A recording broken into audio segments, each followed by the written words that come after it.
Hello, everyone. Welcome back to our series of videos where we use ChatGPT to create our online course titled Online Course Creation Kickstarter.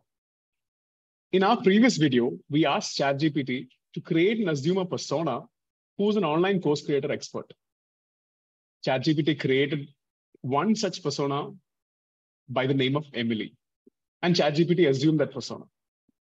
We then asked Emily, our ChatGPT course creator persona, what would be the list of things that an aspiring course creator has to be prepared with to design, create, and launch a successful online course? Emily gave us a list, but we had our own list brainstorm upon prior to going to Emily. So let's do a quick comparison of the responses that Emily gave us, what we had prepared. Awesome. So we have Emily's version on the left. And Emily says that the first step to course creation is actually identifying your target audience and your niche topic. So we are in complete agreement with her, right? However, you see that on the right, where our version is, we don't have these steps listed. And why is that? That is because we have already been through a process that we like to call the market course teacher fit. Through this exercise, Gautam and I identified our target audience, and we also identified our niche offering to these folks. In fact, that is exactly the course that we are trying to create with Emily's help, the online course creation Kickstarter. Okay. The next couple of steps that Emily suggests are to define learning objectives and develop a course outline. These we are in complete agreement with. We believe it's crucial to have our eyes on the final outcomes for students so that the entirety of the course is designed to serve that purpose. This also kind of fits in neatly with the research that we have done in previous steps of identifying a target audience and finding out what their needs are. So yeah, this is like spot on. Okay, in the next steps, right, things begin to get kind of interesting because we have our first point of divergence. Emily suggests that we now jump into creating content for our course, but we beg to differ. We take the radically opposite approach that instead of bombarding students with content aligned with curriculum at this point, it is much better to spend time thinking about what the learner will do, what the student will do actively, rather than passively consuming a lot of content. So our approach to course building here is that a course creator should imagine what activities a learner must do in order to achieve the learner outcomes listed prior. That's how we want to go about it. So Gautam just described for us what active learning really is all about. Now, at this point, it's also super important to think about how the learner and the instructor can measure and evaluate evidence of learning. This includes creating assessments and rubrics for these assessments. It's only after all these steps that we, Gautam and I, get to content. So we only create or curate content that assists learners in the activities that have been designed for them to achieve their learner outcomes. So this, we believe, is a far more useful way to navigate this modern age of endless access to content.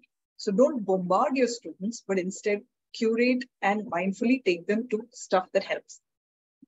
Now, if you look at Emily's list, her next step basically says apply instructional design principles.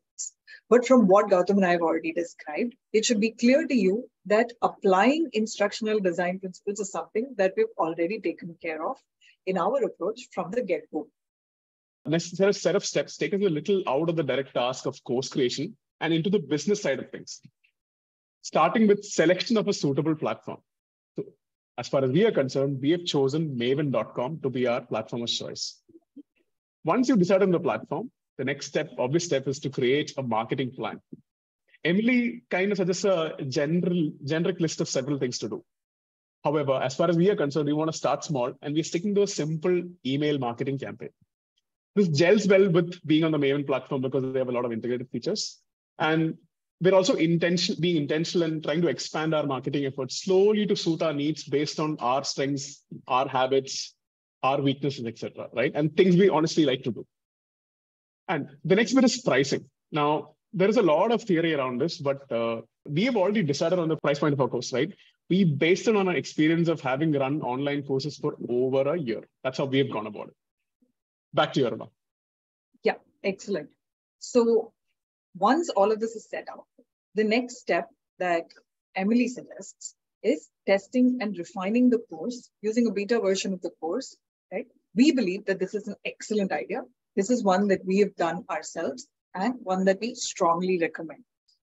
This gets us finally time to launch the course.